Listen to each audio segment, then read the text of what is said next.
Good morning.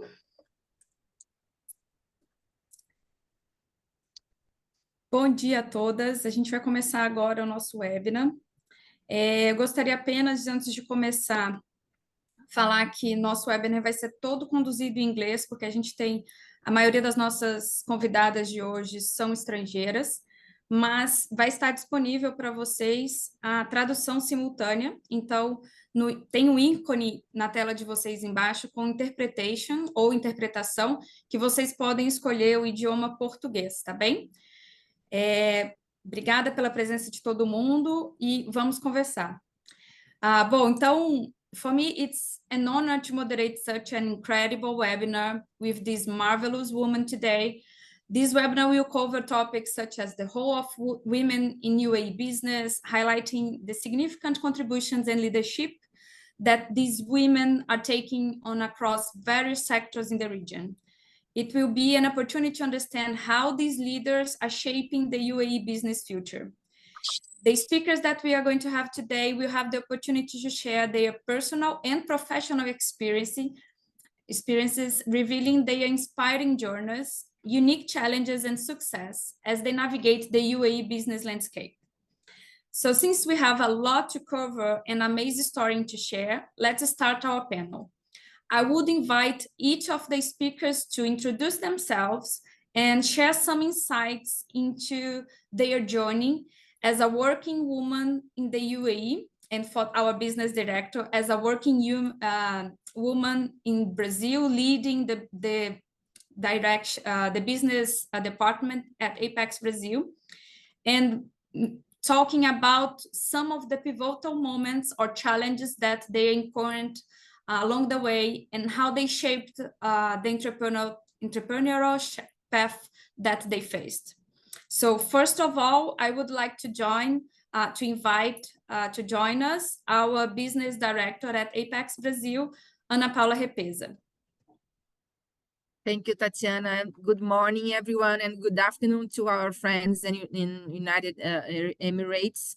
It's an honor to be here and also to share some of my experience as a businesswoman and as a woman that's also understanding and knowing every day a little bit more about the Middle East business environment for women. Well, I've been working in ApexBrasil for 17 years. Prior to joining ApexBrasil, I worked in private companies, in academic sector, always in working in international trade. And in this path, I always felt that as a woman, a working woman, I needed to be always very well prepared and study and learn always everything about what I was doing, and this always helped me to feel more secure in the positions I have occupied over this almost 30 years of experience in international trade. So when I joined ApexBrasil, it was the same, always learning and trying to understand the environment, the regulation of the countries where I would perform some of the activities I'd have to do here in ApexBrasil. And so in this journey, last year I was invited to join the business director position, which was a great honor for me. And when I took office in this position, I had a very clear view that my position and my legacy here as the business director of ApexBrasil had to go further than only the regular, let's say regular international business, international trade challenges that Brazilian companies face as a whole. Considering that ApexBrasil our main goal is to support Brazilian companies going abroad. So I decided, in partnership with a group of, in the beginning, a group of 8 managers, women managers here in ApexBrasil, we decided to launch this program called Women in International Business, which is supposed to focus, to have a very direct and straight gender lens on the Brazilian companies we support. In such a way, we can bring more female-led companies into the trade promotion and investment attraction flows that we support here in ApexBrasil. I know we are going to talk a little bit more in the further questions, but just as a spoiler, in the very first year of this program, we have supported over 1,000 female-led entrepreneurships, and we are seeing them grow. As we see, for instance, here, Maria from Três Marias Coffee, which is a very it's an honor to have you here and to follow your journey in international markets, and especially in Middle East. So in a glance, this is my journey. I say that the reason I wake up every day and come to Brazil is really to support more women into international trade. And I feel that we are achieving this objective in partnership with lots of other organizations, and in a very strong engagement of all ApexBrasil workers. But we can talk a little bit more later. Thank you, Tati. Thank you, Ana, for your started words. So I would like to call now Maria Eduarda Pavani, founder of Três Marias Coffee, to give her initial words and talk a little bit about her path and her journey until today. Welcome, Maria Eduarda. Thank you, Tatiana. Bom dia, boa tarde para todo mundo. Good afternoon, good morning. It's a pleasure to be here. Thanks, ApexBrasil, for organizing this webinar and to get these amazing women together to share their journey. It's very inspiring to be part of this panel, so thank you for having me. My name is Maria Pavani, and I have had the privilege to call the UAE my home for the past 11 years. I'm originally from Brazil. My journey started with humble beginnings. I came from Brazil to Dubai to work as a barista in a 5-star hotel, earning $300 per month. But little did I know that this role would ignite my passion for the coffee industry. So over the time, I dived deeper into the coffee world, and I became a coffee professional. Some of my achievements are becoming a certified World Barista Championship judge, a certified trainer for the Specialty Coffee Association, being able to certify the coffee professionals for all around the world. And these experiences have helped me to, have a deeper appreciation for the art of and science of coffee. So in 2019, fueled by my passion, I started my coffee business called Três Marias Coffee. Our brand is a UAE homegrown brand, and it's dedicated to providing fresh beans. So we import fresh green coffee from Brazil and other countries of Latin America. We roast here in Dubai, and we provide the coffee shops, as well as our Três Marias barista alternative milk, which is very connected to sustainability and driving the industry forward. So as an introduction of my journey, I think navigating differences, cultural differences, and overcoming each obstacle have been very inspiring and a stepping stone that shaped my entrepreneurial path. These experiences have taught me resilience and the importance of building a strong relationships and the value of innovation in such a competitive market as the UAE. So today I reflect on my journey, and I'm very grateful to have the opportunities, that the support that allowed me to turn my passion into a business. And I'm excited to keep growing Tres Marias Coffee and keep contributing to the vibrant coffee culture here in the UAE, and inspiring other entrepreneurs as well. Hopefully, each single one of you in this panel today. Thank you. Thank you, Maria. Very inspiring history of yours. So congratulations on your journey. So the next one that I would like to invite is Lamis Al-Hashimi, co-founder of Palmade biodegradable products. She's an Emirati woman, businesswoman, and we are very happy to have you here today, Lamis. Welcome. Thank you very much, Tatiana. And thank you, everybody who's dialed in for taking the time to hear our stories. It's a pleasure and an honor to be around such amazing women, and being Emirati and hearing all these success stories, or even talking about how success is possible here, just further cements and proves everything I believe in about my country.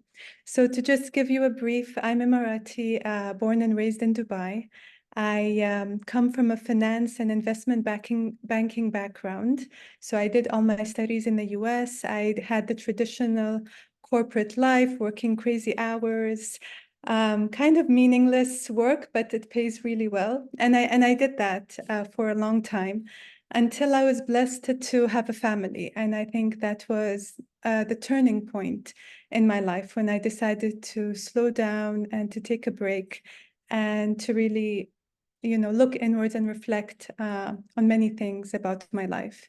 And at that point in time, I wanted to have a career, or make the next step a step that is meaningful, that has impact, and that is also very connected to my culture and to the UAE. And that's what inspired my husband and I, actually, to come up with the idea of using our date palm leaves, which is a source of an abundant date palm tree. This is our local resource. It's always been very generous and giving. Anyone who's lived in the UAE has been under its shade, has eaten its fruit. And in the past, it's given so much to my people. And yet again, it was able to provide us with a solution. And after a lot of years of research, we were able to figure out a way in which it could help us combat the problem of single-use plastics. And thankfully, we were able to come up with a way in which we could use these leaves, these discarded leaves, and manufacture a material that is biodegradable and that can turn into the utensils, the spoons and the forks and the straws that we are used to using. But this time, it's not plastic. We are 3 years old. I still consider ourselves a startup, because we're still fighting the fight every day. But we're very proud, and we're very happy that we are in this country where we feel very supported, where we could introduce this product. And I'm very optimistic that with time we will be able to have it, seen in more places and used by more people. Thank you. Thank you, Lamis. It's very interesting, your product and your journey, and for sure in a country that we have so many date palm trees, it makes much sense to use it not only for the fruits, but in this whole concept that you adopted. Thank you. So moving forward, I would like to invite Nadine Halabi, Head of Business Development Operations at Dubai Women Business Council, to give her initial words. Welcome, Nadine. Thank you, Tatiana. Good morning, bon dia, everyone. Good afternoon to those who are in Dubai. It's a pleasure to be here. And I'm very, very honored to be sharing this panel with really super women who have created amazing careers and pathways for themselves. So I am Nadine. I head the business development and operations at the Dubai Businesswomen Council. And I've been in this organization for 13 years, But before I jump into that, I want to say that I am not Emirati. I am of Lebanese origin, but I was born and raised in Dubai, which makes Dubai my home. And it also gives me great pride to say that I grew up in a country that has been through a lot of changes since I was first introduced to it. Dubai to me is not only my home, but it's also a place where opportunities can happen. And I'm lucky to have my role at the Dubai Businesswomen Council as a form of support or a support system for the businesswomen community in Dubai, whether they are entrepreneurs or whether they are in the corporate world or whether they represent the government sector.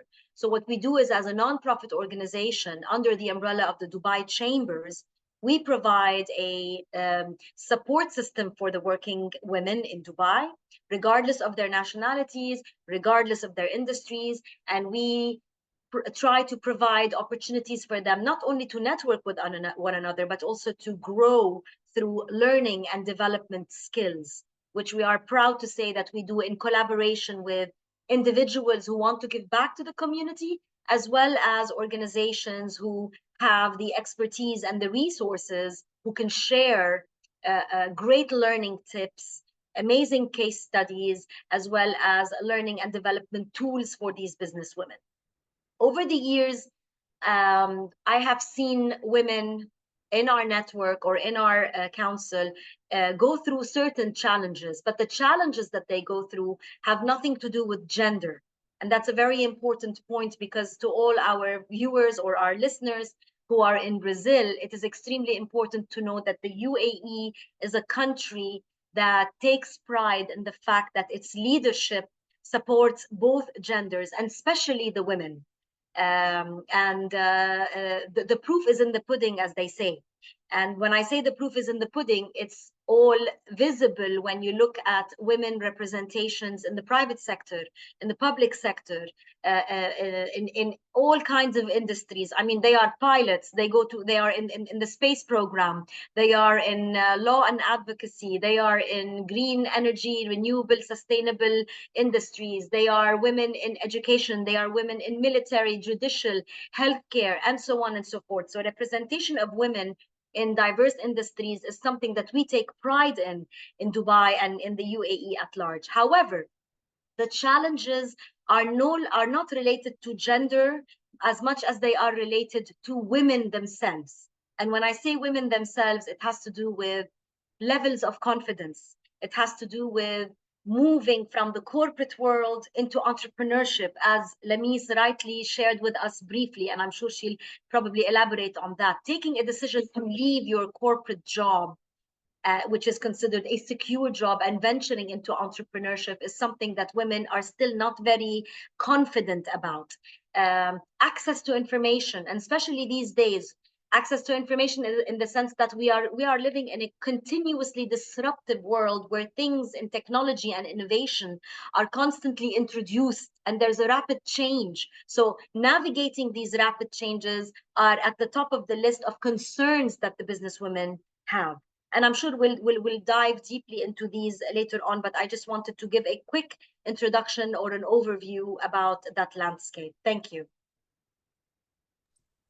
Thank you, Nadine. It was a great overview to understand a little bit more about Dubai and to address the first myth that UAE has for the Brazilian audience, that here is a closed country with a very conservative culture, which it is not. And this is the question that I receive the most. How you are a woman leading an office in Dubai, Middle East, in a very conservative region. And we are here to talk about it and how we do this journey together. So I would like to invite our last speaker to present herself, Soraya Turk, Managing Partner at Legal Circle. Good morning, Soraya. Thank you. Oh, Good morning to everyone in Brazil and good afternoon to those that are in Dubai. It's an absolute pleasure to be on this panel. Thank you so much to everybody who has already shared their inspiring stories. I mean, even though I'm in Dubai and I've been here for 11 years, the more I meet women, the more I'm inspired by everything that everybody's doing and continuing to pioneer in, you know, different fields. We had Maria in the coffee space, Lamise with the biodegradable products, then of course from Nadine with the Dubai Women's Council. So I mean, a little bit about myself. I'm Australian with a Lebanese heritage, and I moved over to the UAE about 11 years ago. I've been practicing law, so I've been a lawyer for as long as I can remember now, but almost 20 years. And for 11 of those, I've been practicing in the UAE. And when I first arrived, I thought exactly what many women who are probably listening to us thought, oh my goodness, the UAE, and how will I continue my profession in law? It's over. I'm a female, I'm outspoken, I'm opinionated. There's no place for me in law in the UAE. And I remember my husband saying to me, because we moved, because my husband actually got a job, and he said, I think you're just completely unaware. And when you get there, you're going to be in for a real surprise. And I was definitely in for a real surprise. When I got here, Dubai superseded my expectation in every single way. I thought we had women's rights in Australia until we came over to Dubai. I understood the true meaning of women's rights to the point where now I demand them more so than I did in Australia. You know, I've been practicing law ever since I arrived. There was absolutely no problem. The only challenge, and as Nadine was saying, wasn't that women couldn't do certain things. It was my knowledge of the law, and I needed to upskill because Dubai laws were a little bit different. Same thing with opportunities. I was given an equal opportunity, even though I work in an extremely male-dominated, driven environment. And law is not just in the UAE, but across everywhere I've gone. I've traveled the world now to speak and practice and meet clients. And there hasn't been a single country that I've gone to where I haven't noticed that law is a male-dominated industry. And so the issues themselves, as Nadine rightly pointed out, are not so much that there aren't equal opportunities or diversity or representation of women in the UAE, but rather perhaps the industries that women are pursuing or the challenges that are very, you know, special to women, given that as women, we wear multiple hats. You know, we're professionals and we're career women, but we're mothers, we're sisters, we're daughters, we're confidants, we're mentors. And I think sometimes, you know, as a woman, and I think high achieving women, which no doubt everybody on this panel is, and I'm sure everyone listening to us is that we place sometimes more pressure and burden on ourselves rather than the societal expectations. And so I've been journeying through that myself through my entire law career. But interestingly enough, I went from prosecution in Australia, which was, you know, very much advocacy, courtroom drama, coming over to corporate commercial in the UAE and working for 6 or more years in that space, you know, with men and women in law. And then I moved into entrepreneurship. And for the last 5 years, I've been a managing partner of my own law firm, heading private equity and venture capital, and working specifically with startups who come from all over the world to build and scale their businesses here in the UAE. And I tell everyone, whether you're man or women, if you have wings and you come to Dubai, Dubai will allow you to fly. And this is what I continue to say. And I'm still here after 11 years, doing what I love, powering on, trying to make a difference to everybody that I work with. Who knows what the next journey will be, but I'm always excited. And I'm looking forward to speaking more on this panel about the different issues. So thank you for having me. Thank you so much, Soraya. So with that initial words, we finish our first stage of the panel, and then I'm going to address some specific questions to each of our speakers. So I'm going to start with Lamisa Hashimi regarding her path. So in what ways do you believe that your background and experience, of course, as an Emirati woman, have influenced your approach to entrepreneurship and leadership? You've changed your career 3 years ago. And how do you see that the cultural values and traditions impact your business decisions and interactions within the UAE business community? Thank you, Tatiana. I think our culture has really affected my journey. Our culture and heritage has affected my journey in entrepreneurship. I grew up with a very strong sense of hospitality, of community and resilience. And these have really been the values that I carry with me at Palmade along with my team.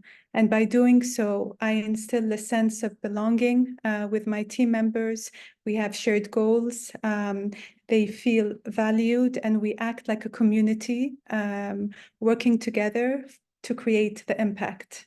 In the UAE as well, there's an immense respect to nature and to its resourcefulness. And I think that really also impacted my decision to look for a local resource within our nature that would support my drive to work within the area of sustainability.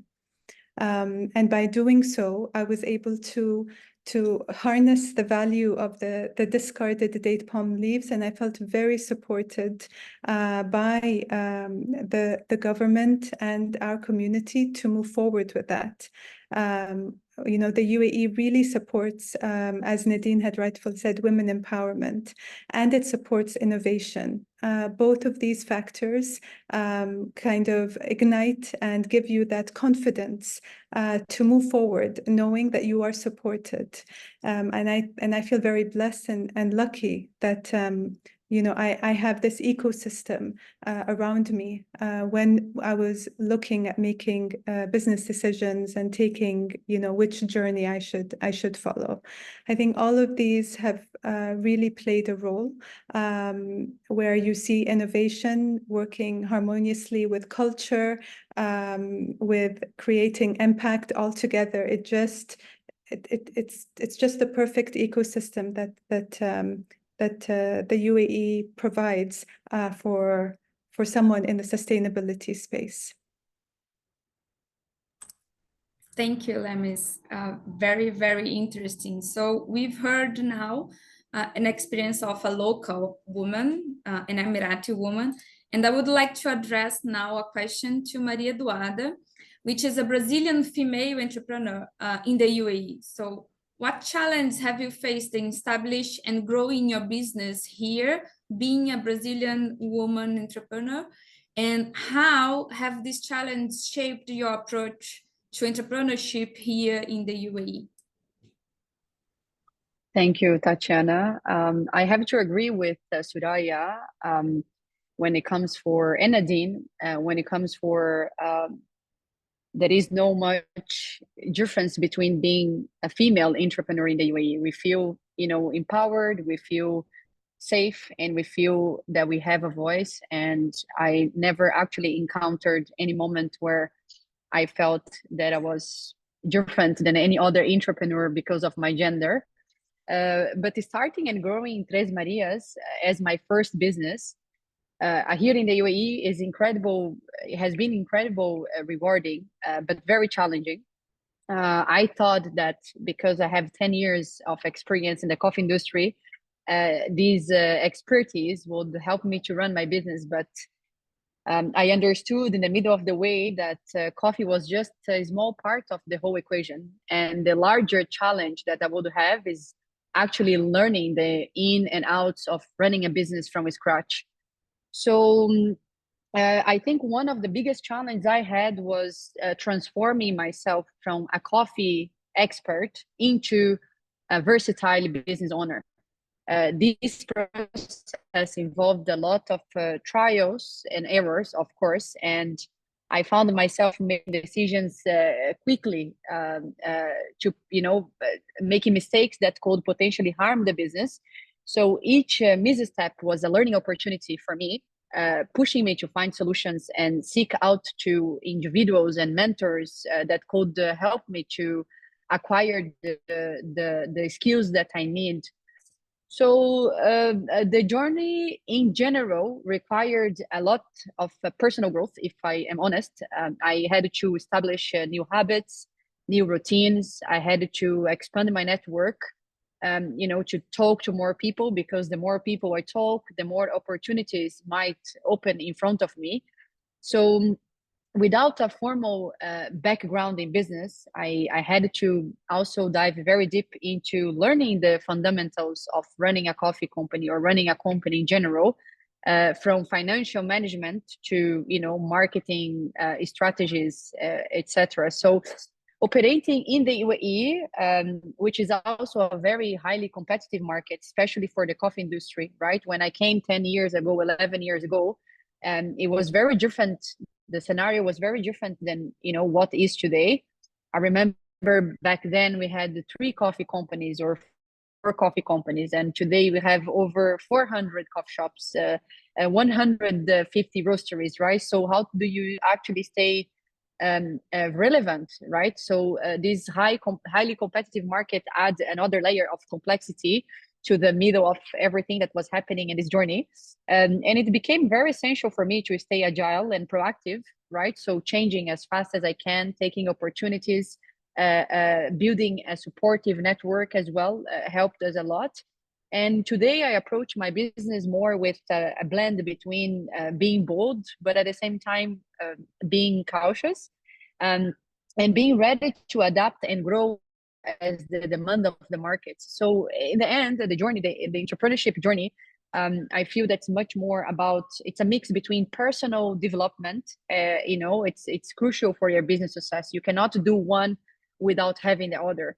And the UAE market has pushed me to evolve, and in ways that I never anticipated, especially when it comes for community, power of community and support of other entrepreneurs and other female entrepreneurs. And every challenge that I had on my way contributed to my growth. And as we grow, the challenges never actually stop. We just become stronger, and we just understand, you know, that business is about up and downs, and we got to stay strong and stay grounded to be able to navigate throughout these, you know, up and downs.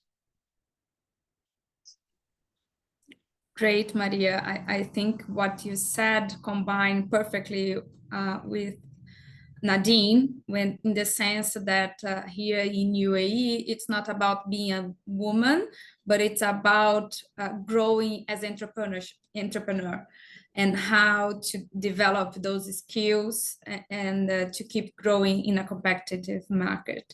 So thank you. So next question is exactly to Nadine.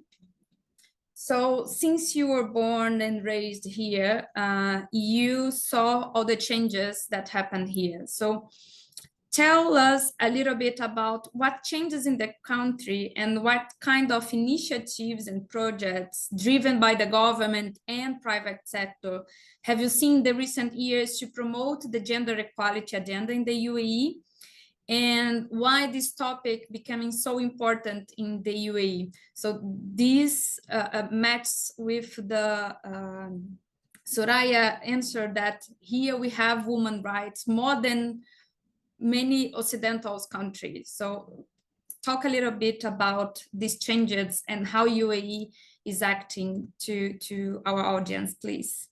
I'm going to try to keep it as brief as possible, because I can go deep into this discussion, but I'll try to give the headlines of what really needs to be clarified to our audience. To begin with, the UAE government has launched many initiatives that are specifically aimed at empowering women. For example, we have a gender balance council, which was established, if I'm not mistaken, around 2015. And it is the actual entity that works towards reducing the gender gap across all the sectors in the UAE. And they act, and the work that they do is actually put into global gender balance reports. So they are the governmental entity that is the only governmental entity that is entitled to actually come up with these numbers. As the Business Council, which is the Dubai Business Women Council, the organization I'm affiliated to, we do a lot of activities to try to create best practices, discussions around what are the best ways to create a more gender neutral environment. What are the best ways to retain women in the workforce? What are the best strategies that the private sector and the government sector could implement to keep women developing and increasing their, to allow women to get higher up into the pyramid of success. However, the Gender Balance Council, they are the official entity which is affiliated to the government that can introduce legislations to ensure equal pay, to promote women's participation in various fields, all right, to include the technology and the entrepreneurship that is required to achieve those numbers.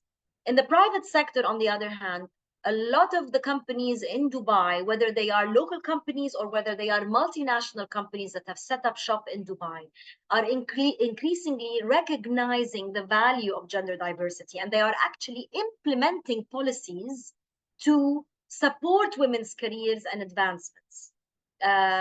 To the extent where many of these organizations are offering mentorship programs, leadership training programs as part of their learning and development. They are introducing more flexible working hours or more flexible working conditions for the women.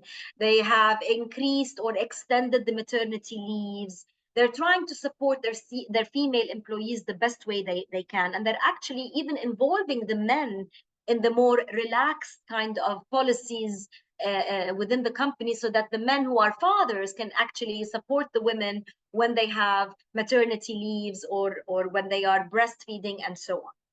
Now, the Dubai Business Women Council, we are actively involved in all of these efforts, but the only difference is we do not create any kind of policies.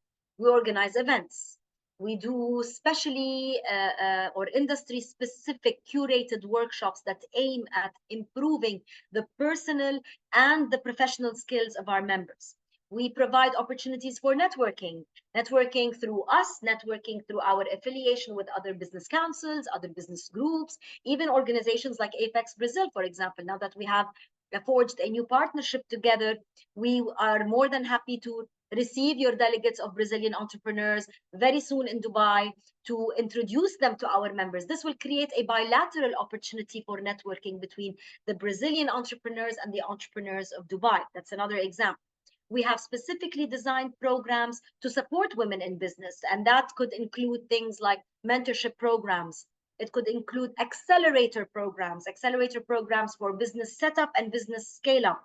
And that is done in collaboration with multinational companies, as well as really powerful entrepreneurs who want to come on board and give back to the community. So just to give you a couple of examples, we've launched an accelerator program specifically for the members of the Dubai Business Women Council in collaboration with Oracle for 12 months of ongoing free workshops around AI. AI for entrepreneurs. What is AI? How can we use it to utilize and create more efficient working performances? How can we use AI to lower overhead costs as entrepreneurs? We also launched a program with Amazon Web Services, which is around all the cloud practicing courses that they're offering exclusively to our members, again, free of charge. We have launched a program with Canon for the members in our council who are more inclined towards the digital creative space in imaging, videography, photography, influential marketing, and so on. So this is another example. We have our own roundtable discussions that are tailor-made to bring in the members in specific industries to come and talk about certain challenges as well as opportunities that they have encountered in their respective industry. And to name a few, we've done roundtables for the legal industry, we've done roundtables for the marketing industry, we've done roundtables for technology, we've done roundtables for healthcare. And so we work closely with the government and the private entities to come and share these roundtable discussions to be able to give added value. Now, the importance of gender equality in the UAE is really something that the leadership takes very, very seriously. because they believe that empowering the women is a very important source for sustainable economic growth, as well as societal development. So when you have an inclusive environment, you will be able to really create progress and develop the economy.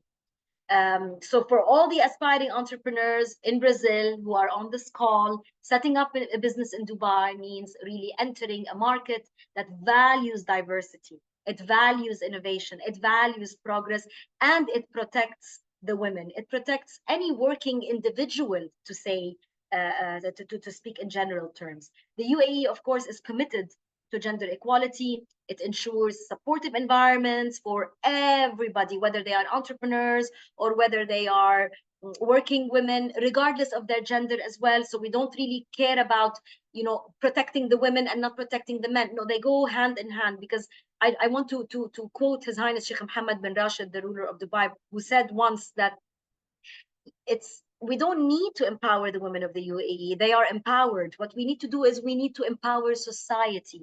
And when we talk about society, we're talking about the men, we're talking about the children, we're talking about every single individual who really contributes to the growth and the development of this country, if, per se. I hope I covered a lot of points in such a short span. Thank you, Nadine. You covered all the points. And again, we could be talking here for hours because it's such an amazing topic, and we have such wonderful women talking here today. But since our webinar have only 25 more minutes, I'm going to address some other questions to our speakers. So, Soraya, Nadine talked about how she sees the movement in gender equality in recent years.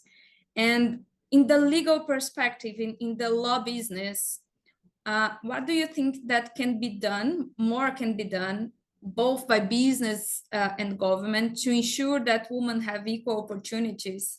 And since you are supporting companies to set up in UAE, considering private equity, venture capital, what are the main obstacles that business frequently encounter in Dubai, and how does your firm support them?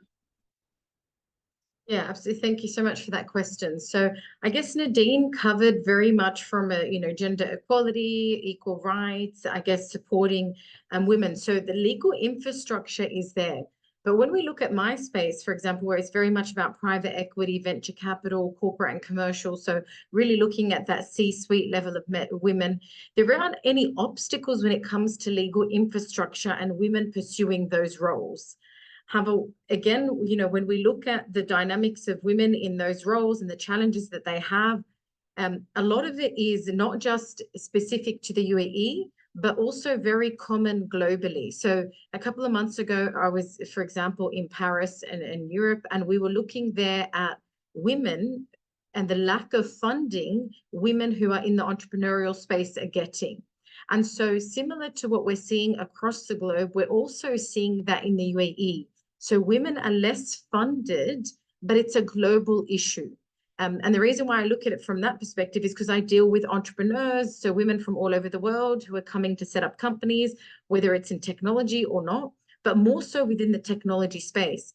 Now, the reason why women are less funded, though, has nothing to do with legal infrastructure and that the government isn't supporting them or there isn't the right support in place, because on the contrary, the government is doing so much to support men and women in innovation. At the moment, there is, if you listen to the news or read the news in the UAE, there's a real push in AI. So UAE making its mark to be, the most innovative in AI. They've got AI innovation hubs. They've got accelerators, really that support women and men alike in that space. However, we still see a lack of funding.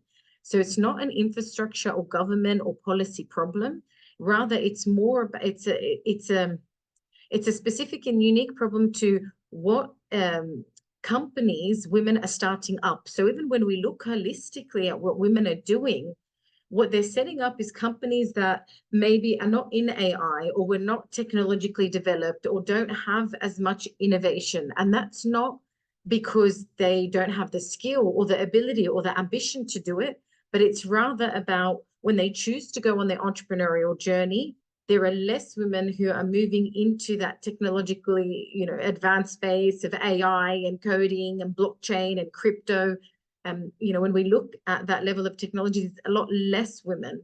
And so then obviously when you're looking at the stats, there's less women who are being funded in that sector. So I think we really have to differentiate between, challenges that are unique to women and challenges that are a result of or arise from a systemic problem. So I think that we must understand is there is no systemic issue. There is no governmental policy or anything else. There's equal opportunity, and I guess the system promotes men and women alike. It's just women for very different reasons will not pursue certain entrepreneurial journeys or develop a particular technology, because the entrepreneurial journey itself is extremely daunting. It's tiring. I mean, I work every single day. We've now represented over 450 women. Only, I would say, 5% of those are, 450 startups or entrepreneurs. 5% of those are women and the rest are men. And it's not that the women aren't as capable. The women that are succeeding are exceeding men. However, the journey it's tiring, especially if it's the fundraising one. It's a long journey. It's one where it's a challenge whether you're doing it in the UAE or outside of the UAE. But there's one thing I have to say, that if you are doing it in the UAE, we have more support networks in the UAE than I've seen anywhere around the globe. So when I compare it to the UK, Australia, even to US and Silicon Valley and the support they have for entrepreneurs there, Dubai as a smaller country has more support, advancement, funding initiatives than I've seen anywhere else. And so I think that's what we need to keep into perspective as well. So really from that perspective, I think, did I answer all of your question? I think I went off on a little bit of a tangent. I'm not sure if there was a second part to that question at all. No, I think you covered perfectly. Okay, actually, perfect.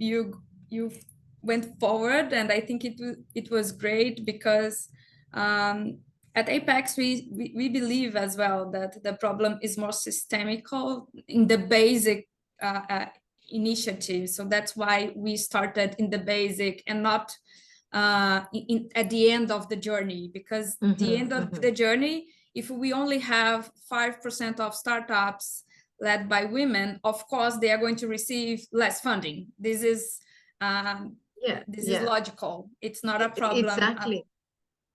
Exactly. There's also an issue about how we represent the statistics. If less women are in entrepreneurs, then obviously we're going to have less women that are funded. I mean, because it all depends on how you represent those statistics. But yeah, it's really interesting, because I've been on so many other panels, or even when I'm working with women in that entrepreneurial space, and they're going, for example, a pitch day. Yesterday I'm part of the Female Angels, and I'm on the board and a legal advisor to them, and obviously to the investors who are investing and to the founders. And what you notice is, particularly in certain industries, there's a lot less competitors who are women. So yesterday we had one on fintech. There was not even one woman that was pitching. However, when there's a pitch day that's related to beauty or clean, sustainable, environmental industries, we have a lot more women involved. So there's also, we have to look at it sector by sector to see what the appetite of women is in those sectors. So you won't get a fair representation across all industries. Sometimes we have to look at industries separately and say, why is a woman more inclined to be in this industry as opposed to another? And there's so many reasons for why that is. So it's hard to say that it's a woman issue, it's an industry issue, it's a systemic issue. I think it's much more complex when you dissect and look into the matter. For sure, but I think the most important topic for our audience is that the UAE has the legal framework, the infrastructure, and the government and the policies ready to support women entrepreneurs. So Absolutely. I think it's all there. Exactly, it's there, it's developed, it's accessible, it's, you know, non-discriminating, it's absolutely available there for everybody who you know, wants it for the taking, really. So it's about putting your hand up, it's about accessing those opportunities, it's about networking and creating, you know, similar to what Nadine was saying, they're doing a very good job with trying to bring you know, a network and create a community and an ecosystem. The ecosystem is so well developed across the UAE. I have to say that I'm amazed. Yeah, thank you so much, Soraya. Thank you. For this section of our panel, we have our last question to our business director at ApexBrasil. So, Anna, listening about all the UAE experience that our speakers brought to us, and since you have the Brazilian background, how do you think trade policy impact gender equality in business? And but from the perspective between Brazil and UAE, and how these two countries can collaborate and do more together, and what are the initiatives that ApexBrasil has implemented to support women entrepreneurs, and we can go from there. Thank you. Okay, thank you. First of all, I really would like to thank very much my colleagues here in the panel. Only in these minutes I have learned so much, and this brings me back to my first the first speech I had here in the panel, saying that during my career I regarded learning as learning about this new environment of other countries, the regulations. I always regarded this as the most important part of my work and of my preparation to perform new activities anywhere I should be. So really, thank you very much. I was really amazing taking notes here. So this is great. Tati, I will answer your question from the end to the beginning, from the last part of the question to the first part, because I believe this help us to make this narrative of what we understand as an important support for women-led companies. So, well, as I mentioned before, last year we launched the Women in International Business Initiative here in ApexBrasil. The main objective of this initiative is precisely to bring more female entrepreneurship into the Brazilian trade flows, because we have the clear understanding we have two pillars on this program, which are, first of all, we know and we have evidence from the companies supported by ApexBrasil that companies which export, they employ more people, they pay higher salaries, they are more resilient to crisis. So this brings benefits for both the companies and the country, of course. And the other pillar of this program is that international evidence shows that women having access to more wealth, to more profits and revenue, they usually reinvest that revenue in the company, of course, but also in their inner circle, let's say. So they invest this wealth in more education for their kids, for the family, better nutrition for the kids, for the family, for the community. So this leads to a very positive growth cycle in terms of social development. So when you have those two pillars together, that companies exporting employ more, have more benefits, are more resilient, and that women having access to more wealth. They will reinvest it in the family and community. When you join these two pillars, you have a very strong development case to support your strategy. So this is what we believe here in ApexBrasil, that bringing more women-led companies into international trade will help those entrepreneurship grow more, be more resilient, and have more wealth. And being led by women, those companies will also reinvest in their community and the social development. So having said that, we have decided to launch this program in such a way we can bring more women-led companies into international trade. How do we do that? Especially in two ways. The first one is we have what we call, we have, for instance, changed all the regulations inside ApexBrasil in such a way that when we launch an initiative, we have a public call for companies to join this initiative. For instance, a trade mission or international trade fair. When we launch this call for companies to join this initiative, women-led companies, they have extra points in the ranking that we make because of course we always have more companies wanting to join those initiatives than the space we have, the number of companies we can really take to that initiative. So women-led companies have extra points in such a way they can go up in that rank. And with that, we have managed to change the profile of companies, the profile of the group of companies that we take to those initiatives. And this methodology of having assigning extra points to women-led companies, this is applied to all the initiatives that we have in ApexBrasil. For instance, having taking startups to GITEX in October. We are having women-led startups. They will have extra points in such a way then they can be higher in the rank and they can be profiled to join the group.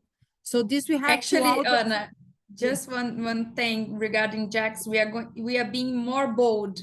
We are not giving extra points. We are taking half of the startups positions to be led by women. And if we cannot find the half of startups, of course, we are going to give the spots to other startups. But we are being bold because we truly believe that here they will have opportunities to explore.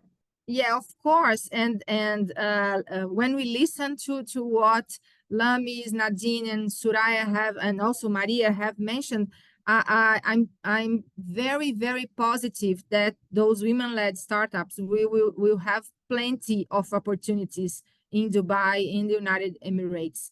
So this is great. And this is also with what is great about ApexBrasil team, because we have changed the regulations in such a way we could have those extra points, and people are now saying, no, I want more, I want to do more.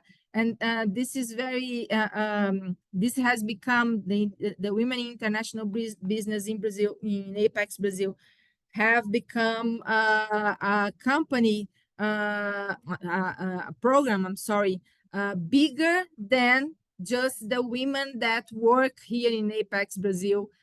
It has really is spreading for many other sectors.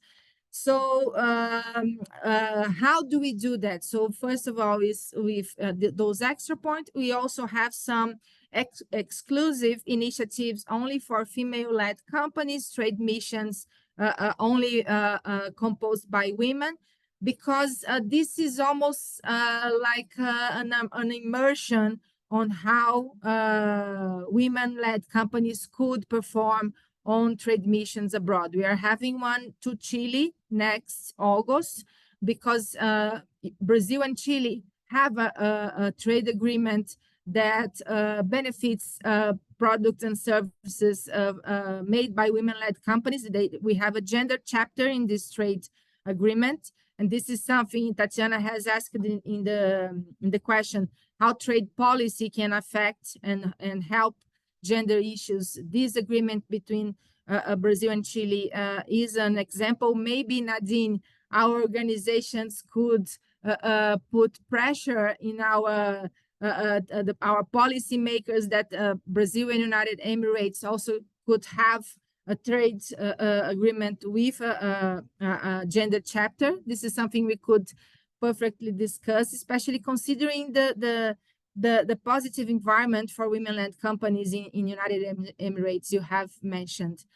So in a glance, this is how we work with this program. And a very important part of this program is the partnerships with other organizations, such as the Women Business Council in Dubai, as Nadine has mentioned. Just to wrap up my words, I believe that, and especially after hearing all of you, that in a very opposite way as people, the general knowledge may say, that United Emirates and Dubai are not a welcoming country for women-led business. What we have seen today is that it's the very opposite, that women-led business have many opportunities in Dubai, and maybe Brazilian women-led companies should look in a very careful way to this country and to the opportunities that the company shows. Our office in Dubai is there, led by a very, very competent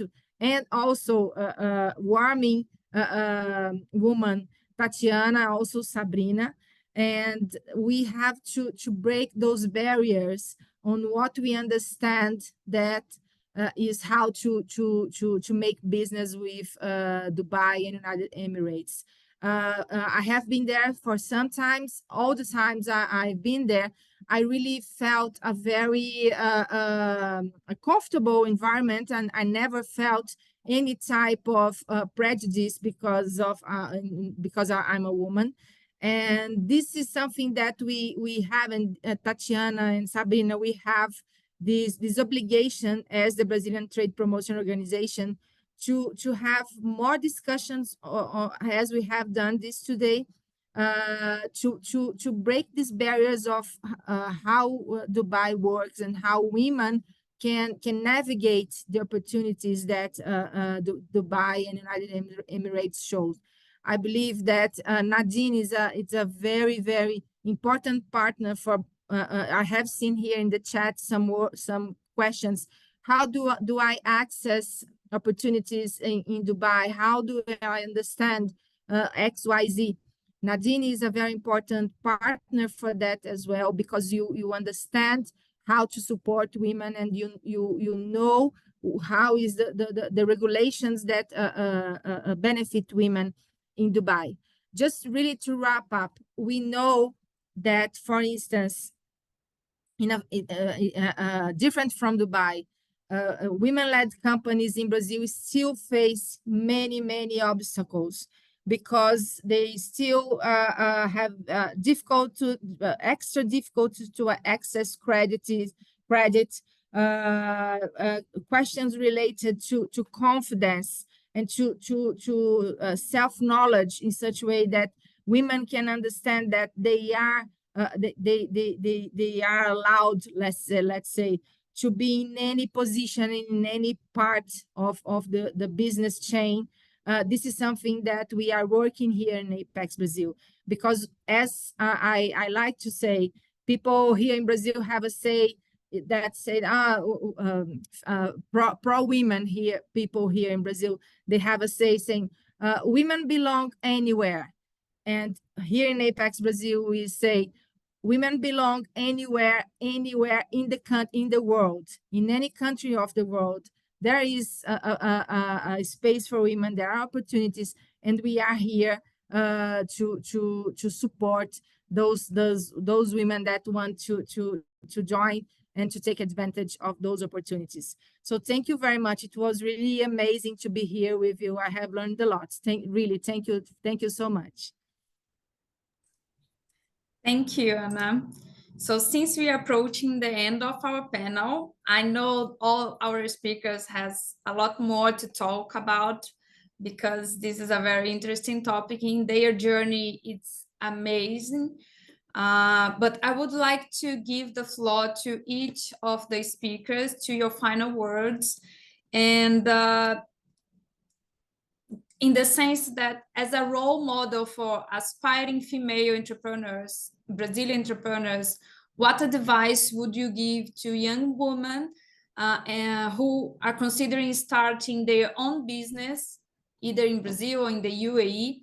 And what key lessons have you learned that you believe are crucial for their success? I know that we shared a lot during this panel, but just a wrap up with these final words from each of you. So I'm gonna start with Maria Eduarda, please. Sure, thank you. I think I think about maybe 5 points in my mind when it comes for advice for aspiring entrepreneurs. First, I think it's very important to evaluate if you actually have the profile of an entrepreneur. Before diving into entrepreneurship, I think it's very important to ensure that you have the qualities for an entrepreneur, because it takes resilience, willingness to grow, and a very strong drive to overcome challenges. So these traits are essential as the journey goes, because you're going to need to grow professionally and personally. So I think it's good to evaluate if that is part of your profile as a woman or as a human. And second, I would say cultivate a productive routine. So establish a daily routine that will help you to be productive and that will help you to focus. If you already are on the journey and you feel out of balance, I think establishing a routine and having clear goals will be definitely something that's going to help you on the journey. Embrace networking. I think it's very, very important to build a strong network, connect with other entrepreneurs, connect with other industry professionals, connect with potential customers. You never know, who you're talking to and which doors that are going to open, or which life you're actually, changing by having that interaction. Maintain balance. Entrepreneurship can be very demanding. As someone, I don't remember which of my colleagues say, it's crucial to find balance, because you are going to have to pay attention to your mental health, to your spiritual well-being. Regular self-care practice will help you as well to stay strong on the journey, and support others and commit to continuous learning. I think the business world is ever growing and evolving, and there will be always areas that we are not familiar with. So we have to have the good habit of keep educating ourselves, new trends, new technologies, as AI was mentioned today as well, marketing ideas, staying informed by what is new and trendy in the market. So starting a business is very challenging, but I think that focus on this area will give you a very solid ground to be able to face any adversities that your business will go through, and never stop believing in yourself. Not everybody can see your vision. You are the only one who can see it. So keep going, and eventually we get there. Thank you, Maria. So now I would like to give the floor to Soraya, please. Perfect. Oh, sorry, yeah, I thought I was on mute. What I'd say to women is probably a little bit different to what Maria said, with starting, the starting point, asking yourself whether you have what it takes to be an entrepreneur. Every woman has what it takes to be anything she wants to be. That's the starting point. The question is, do you want to be that? And to understand that, yes, if you are not resilient, resilience is a skill that you are going to have to learn. If you don't have grit at the moment, grit is something you're going to have to develop. And we don't develop any skill until we need it, And we can't really wholly develop anything until we're in that experience. And I think entrepreneurship is just about being bold enough and brave enough and courageous enough to take it by the horns and to dare, dare to be great at what you do, dare to believe in what it is that you're doing. The key to that is going to be what you're doing has to be aligned with something that is your value. But not only that it aligns with your value, what problem is it solving in the market? What problem in the market does it solve? And the greater the problem, the greater the value that your solution will have. And understanding this is the key. And from that starting point is to develop the ability to communicate what your product or what your service is to others, so that others who are your customers, who are your consumers, who are going to be your market, can understand and buy that. And I think this is what I really see the difference between entrepreneurs who fundraise, entrepreneurs who scale and grow. It's their ability to communicate their concept, their idea, and sometimes complex ones, it's simply enough to be able to sell that idea. Remember, you might be onto something so great, but if the consumer or the customer or your market can't see the value in that, then it's only going to go so far. And then I think it's about collaboration. So the power of networking with other women and even men who are going to unlock doors for you. I also believe it's about networking, collaborations, and then developing yourself a team. The entrepreneurial journey is such a tough one for men and women alike. And I think the way that we get through it is when we build a tribe, we build a community, and we build with others who understand the game, others who are going to mentor us, others who have walked that path before and are able to say, these are the things you should avoid doing. These are the things that you're just going to have to take head on, even when they, feel like it's tough or exhausting. But when you have a tribe and a community that are continuing to inspire you and help you to grow and to develop, then the world's your oyster. It's not easy for anyone, but it's not impossible. And I think this is what we just have to keep reminding ourselves always. So I think that's my 2 cents worth. And then I think I would just want to add to that just really quickly. I work with lots of entrepreneurs, and obviously I'm a lawyer. I'm putting that together. I'm here, ready, available for anyone from ApexBrasil or any of the communities that wants to reach out to ask any questions about where to start, how to start, what type of license might be available for them. The nuances of the UAE landscape. I'm happy to help and I'm at your disposal. Thank you very much, Soraya. It will be very welcome. Great to work together in future projects. Yeah, absolutely. Absolutely. Thank you. So now I would like to give the floor to Lamis, please. Thank you, Tatiana. I mean, after Maria and Soraya, I think they covered most of it. I would say, I mean, from a personal journey, you have to first have the confidence and believe in yourself. And as Nadine had mentioned, us as women, we constantly put ourselves down. I mean, when I saw what you had written, Lamis, a successful UAE entrepreneur, I'm like, no, I'm not there yet. And I had to correct myself and say, no, you are, and you're getting there. And so it's a continuous work that we have to do in ourselves, believe in ourselves, surround ourselves with mentors, with people who believe in what we're doing, who encourage us and support us. I would also say embrace resilience, because entrepreneurship, like Soraya said, is so tough. You have days where you don't know why you're doing what you're doing. And if your purpose comes from a place that is deeply within you, that has impact that you believe in, you have to always bring yourself back to why you started it in the first place. I always say entrepreneurship it's an adventure. It's like you're going on this long hiking trip in the middle of a jungle, and you pack what you think you need. And as you're walking, you realize everything in your backpack is wrong, and you have to be flexible. You have to learn how to adapt. You have to make up tools. Don't be afraid to pivot and to change.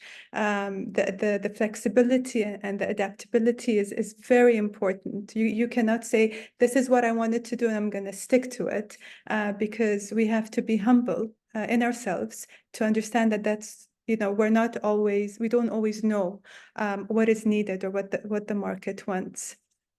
I would also say continuously learn, podcasts, audiobooks, whatever you can. Find ways to always have a step up in industry knowledge. As women, we go into meetings, we go into rooms. In many cases, it's male dominated. You want to have the upper hand. You want to have that confidence, and very quickly you will be able to disprove them if you are well versed and you are educated in your industry. And lastly, I would say stay committed to your values. I think that's really important. If you're committed to your values, it'll help you make tough decisions easier. People will see the integrity in you. You will build long-lasting relationships with people because honesty is what drives you, integrity is what drives you, and it's the best way to sort of tell your story and share your journey. Thank you. Thank you so much, Lamis. So I will sorry, Anna, but I will let you for the last words because you are our business director. So now, Nadine, please make the floor. This is going to be tough after Lamis and Suraya, Maria, Anna. Everybody said what they had to say, but I'll give my thoughts on this one. There's a point that I want to shed the light on, and it's basically what we as women always expect from one another. We always say to each other, and we sometimes hear it from others, that women can do everything. You can do it all. No, you cannot do it all. And let me clarify that point. We wear many hats. We are mothers, we are daughters, we are sisters, we are wives, we wear so many hats. Sometimes we are bosses, at the office. Sometimes we have to manage and take care of a team. So every single day, our energy is being put in different areas. To think that we can do it all perfectly is a misconception. However, it is very important that we make sure we select the areas that we want to work on, amplify it a lot, make sure that we give it everything we have, but also at the same time we have to take care of our well-being and our mental health. And I believe one of our esteemed panelists mentioned that, if I'm not mistaken, it's Maria.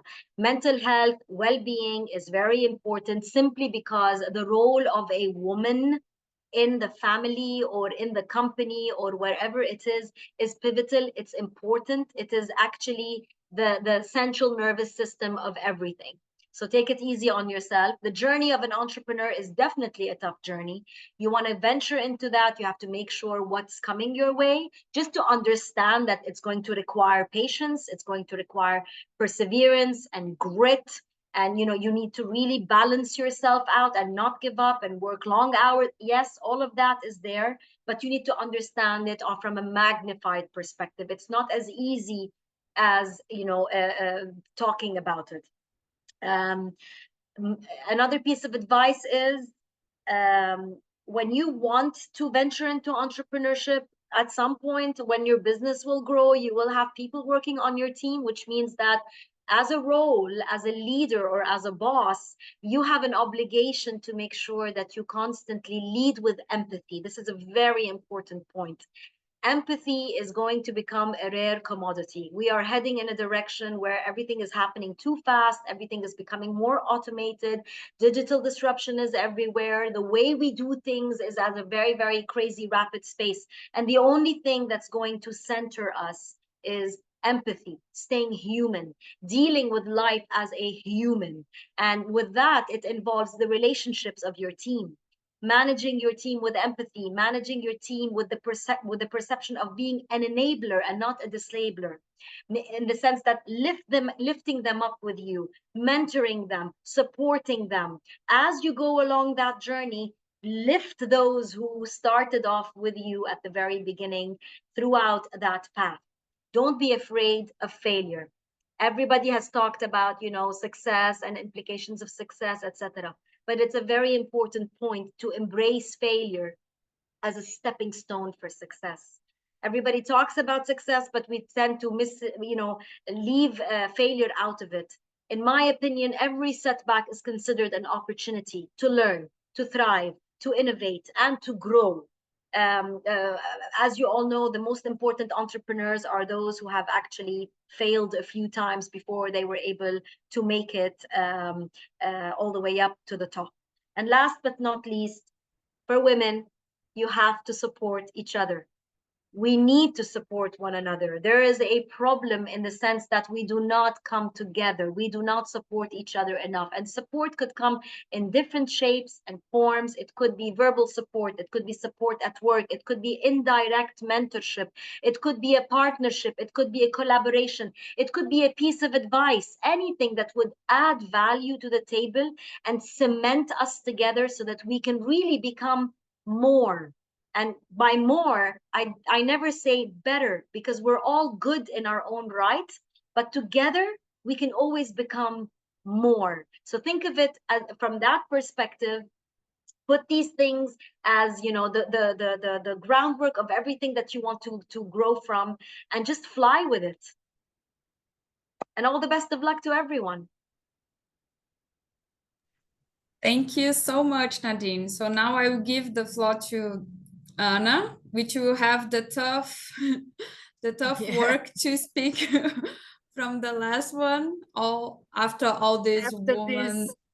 Yes. Well, maybe the only thing I have to say really is thank you very much. This was so inspiring. And as you know, I broke my vacations to be here, and I was just writing here, wow, this was really worthy. I would do it again. I have really learned a lot with you. I would just like to summarize maybe what all of you have said. And again, I really, really appreciate it. It was amazing. But I believe that maybe the main secret for our well-being, for going through in this journey, is finding the balance between the imposter syndrome and the superwoman syndrome. Saying that I can do it, or I can do anything, I can do everything. What Nadine have said is very, very, it's so true. We have many hats, and we have this internal mechanism of saying, okay, I have to show that I can handle all those hats. And when we do that, we forget to ask for help. We forget to ask for a mentorship. We forget to make questions that are critical to our success and to our journey. As I have mentioned, before joining ApexBrasil, I spent 6 years teaching classes in graduate universities here in Brazil. And I always observed that when I was teaching, the girls, the young ladies, they were the ones who asked less questions. Boys were always raising his hand. Teacher, what is this? I don't understand that. And girls, they were like sat in their taking notes of everything, but very, very ashamed of exposing themselves as I don't know what you are saying. Could you explain that? And then when the class would finish, they would come to me in my table or in the door. Teacher, I didn't understand that part. And this is something that if you observe this happen through their lives. So in business meetings, sometimes they are afraid. We are afraid to, I don't understand. What's that point? So this is like the imposter syndrome saying. On the other hand, we always can have that. Also can have the superwoman syndrome saying, I understand that everything. I don't need any questions. You don't need to explain me, because I have to show I'm strong and I'm brave and I'm clever and I'm brilliant. So in making this one sense Let's try to find the balance between the imposter syndrome and the superwoman syndrome. And how do we do that? Nadine also mentioned, and Lamis and Soraya, let's ask for help between us. Let's support each other, because sometimes listen to the problem of someone in the sector will help you to solve your own problem, but you have to be open to it. You have to have empathy and be open to receive that knowledge. So I believe is that wrapping up everything we have discussed here, we have excellent opportunities in United Emirates.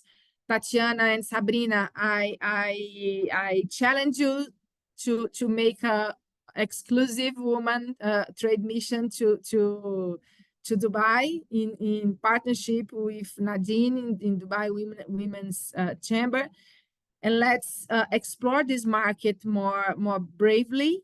And in our circle here, let's support each other and have more spaces like this to exchange experience, and to have this humbleness of raising our hands and say, I don't understand this, and can someone help me? This is never too much. This always help. This help you. This will help the person that is helping you as well. So this was an excellent way to begin my day. I will go back to my vacations now, because in fact I'm moving houses and people are writing in here, where do I put this box? And then my moving hat is here asking me to come back home. So thank you very much for that, and congratulations, Tatiana and Sabrina, for organizing this event. I always thank a very special supporter here, which is Mayra. She's here with us in the webinar. She is responsible for putting together many informations of our program here, and she is always at your disposal to give more information of the Women in International Business program we held here in ApexBrasil. Tati, just 1 second. I just wanted to say that we shared on the hello everyone. I work with Tatiana here in Dubai. Just introducing myself, but we have posted on the chat, so if you have a chance, have a look. We posted the email to know more about the program for women we have in ApexBrasil, so it's there in the chat. We have also shared an email, the promotion man at Mina at apexbrasil.com.br, which you can contact me and Tatiana here in the office, and also about some other programs we're gonna have happening here in the next few months. So just before you leave, just have a check on the chat, see if anything it's of use for you guys, for you ladies. And I would like also to thank Tatiana, because of course, as a moderator, she's always talking to the panelists, but thank her as well for moderating this great session. So if you need us, we are here available to support all of you in your journey to come and be an entrepreneur here in UAE. Thank you, Sabrina. Thank you all our amazing speakers for making time to be with us today. It was an amazing session. I really hope to see you all in future projects together, maybe in a mission. We can build it from the scratch together. So I think it will be great. Thank you so much. It was our pleasure. Thank you, Sabrina, for helping organizing everything, and you did an amazing job. And that's it. See you next time. Hope you in Brazil have a great day, because you're just beginning. Here we are ending our day. So have a great evening, ladies, and we see you next time. Thank you, Bye-bye. everyone. Thank you Bye-bye. so much. Thank you.